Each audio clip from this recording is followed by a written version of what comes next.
95% of traders lose money trading volume. The other 5% do one thing differently, and you can actually see it on your own chart right now. Take a look at the volume here with these candles. We see that there's heavy buying volume here, right? So we know a lot of buying happened on this candle. But how do we know where it happened? Did it all happen as soon as the candle opened? Was it evenly distributed buying? Or maybe most of the buying happened at the end. These mean three very different things. If all the buying happened at the bottom, then it could suggest that buyers have used all their energy and are getting exhausted, and it'll collapse in the next candle.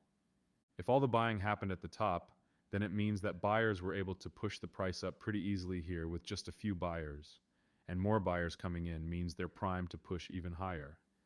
So this is what volume is able to tell us. And that's exactly why the top 5% of traders use volume to take high-quality trades. But a volume bar isn't able to show us this alone. For that, you need to stop reading volume by time and start reading volume by price. That's how you see exactly where the buying and selling really happened. That's the one thing the 5% do. And by the end of this video, you'll know how to do the same. The thing with volume and volume bars is that they're practically useless on their own, because as we saw before, a surge in volume can be either a bullish event, bearish event, or neither, all based on the same candle. The price can move sideways on high volume, and it can move up and down quickly on low volume. Volume in itself is not a strong indicator or predictor of anything. Most of it is just noise. And even if you did know that we'd get a surge of volume in the future somehow, it wouldn't even help that much. You wouldn't know which direction or where to enter or where to place your stop or where to target. I mean, ultimately, volume bars are kind of just there to make your charts look a little more technical. That's really all it can do. But when it comes to the metrics that actually make you money and move your equity curve, volume doesn't really do much. It's kind of like knowing about a news event that happens in the future. Even if you have the exact report in your hands before it gets released, you don't know how the market's going to react to it. The market has dropped on good news and rallied on bad news, and you still have to know where to enter and exit. So a lot of metrics that traders use aren't really that useful. They're more of an attempt to have a full understanding of what's going on and have a sense of control over the market. But that's impossible. So when it comes to volume bars, we want to stop thinking of raw volume itself as the useful metric. Now don't get me wrong, it doesn't mean we can't use volume at all. Because the market runs on volume. It's the only thing that's telling the truth and can't be manipulated. Volume is great. But we need to understand how the market really runs if we actually want to use it effectively. We need to get a full understanding of how the volume and price movement are connected.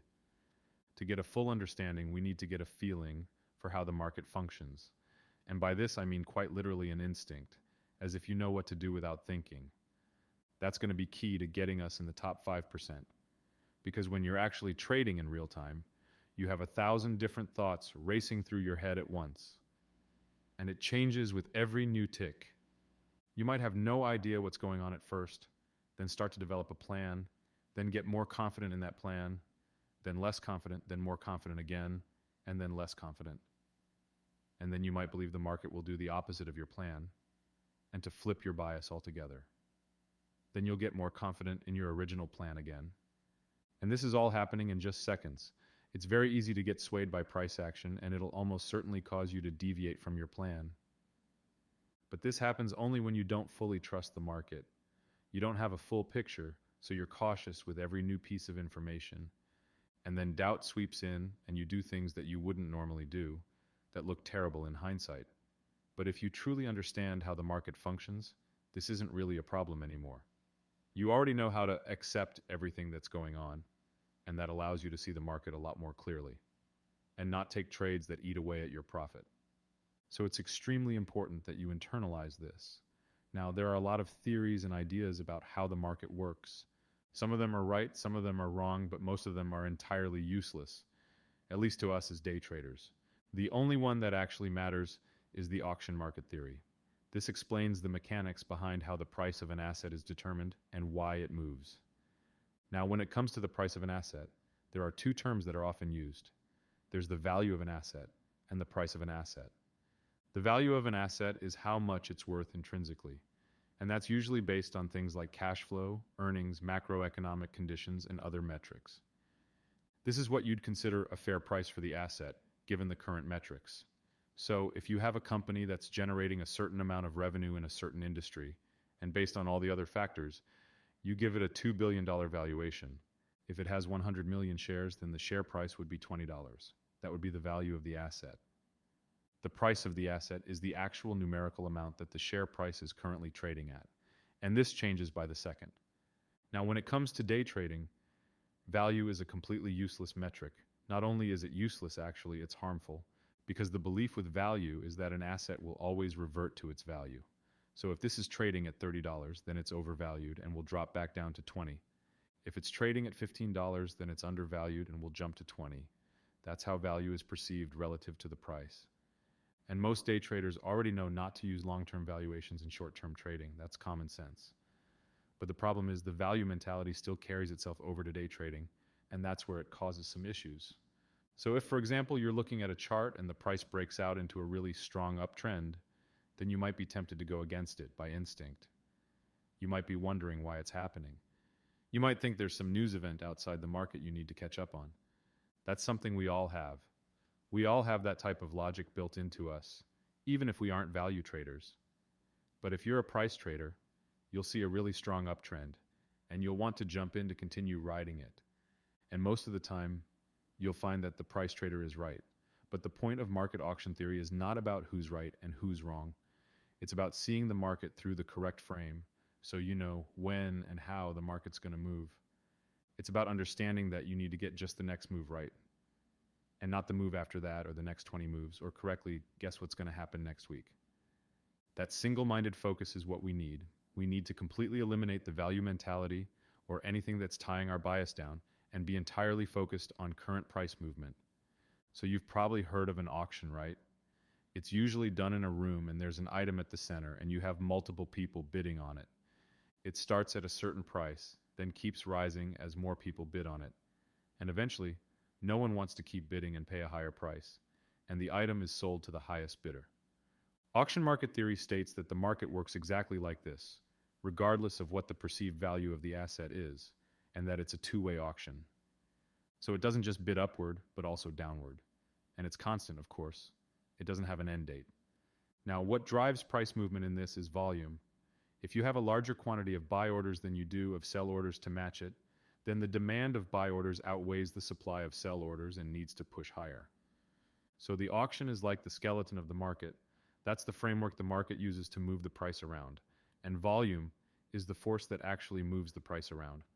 So if volume is the force that moves everything, the real question becomes, whose volume? Who's actually putting up the orders that move the price around? The vast majority of the volume comes from institutions. That's banks, hedge funds, and the big firms that move serious size. There are retail traders there as well, but we have nowhere near the amount of volume that institutions have. Institutions are the only ones capable of actually moving the price. That's the force that actually moves the auction. Now, if you want to go past understanding it and actually trade it with a full system behind you, that's what I do inside the LCE Accelerator. It's where I walk you through the entire process. The levels, the entries, the execution, the way I manage everything mechanically. And you get my eyes on your trading directly instead of figuring it out alone for years. It's for people who are serious about treating this like a skill and putting in the reps. If that's you, there's a link below to apply. And they also move differently than retail when entering and exiting, since they're so large. They can't enter and exit their entire position at once because they would overwhelm the supply and instantly move the price before they can get the rest of their position in. So what they do is enter gradually at a certain price point, then the market moves, then they exit gradually. That's how they get in and out cleanly. And you'll be able to actually see this in the market. You'll see that there are certain points where the price ranges and other points where the price moves quickly. That's basically showing you an outline of how institutions are moving. But you're just looking at the past here, though. This doesn't tell you anything about where the price could move in the future, and using just price action itself is not reliable since there's a lot of noise and confusion. But what can't lie is the volume. The information's there. You just can't see it the way you're looking right now. And this is the exact problem we ran into at the very start. Remember that volume bar? It could tell you that there was a lot of volume, but it couldn't tell you where. That's the whole limitation of regular volume. It's measured by time. One candle, one bar, and everything that happened inside it gets crushed into a single number. The where gets thrown away. But volume profile stacks it by price instead of stacking it by time. This is the indicator that actually allows you to see where institutions are. They can't hide. Areas with high volume suggest that there was a lot of trading activity there, and that's where institutions entered or exited. Areas with low volume suggest much less trading activity there. And this means that institutions couldn't really have participated there with much side, or we'd see much more volume. That tells us these are areas where the institutions hold to pass through, or simply wait and don't engage. If there isn't a lot of liquidity and volume, there won't be any place for institutions to enter. And this is where that feeling I mentioned at the start starts to come in. Remember, the whole problem before was sitting there second-guessing yourself, getting swayed by every tick, because you didn't have the full picture.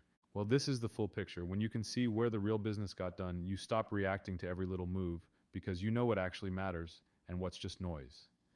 That's where the calm comes from, not from forcing it, from actually understanding what you're looking at. So the market is an auction. It's always hunting for a price where business can get done. Volume is the force that moves it, the institutions are the volume, and everywhere they do business, they leave a footprint behind.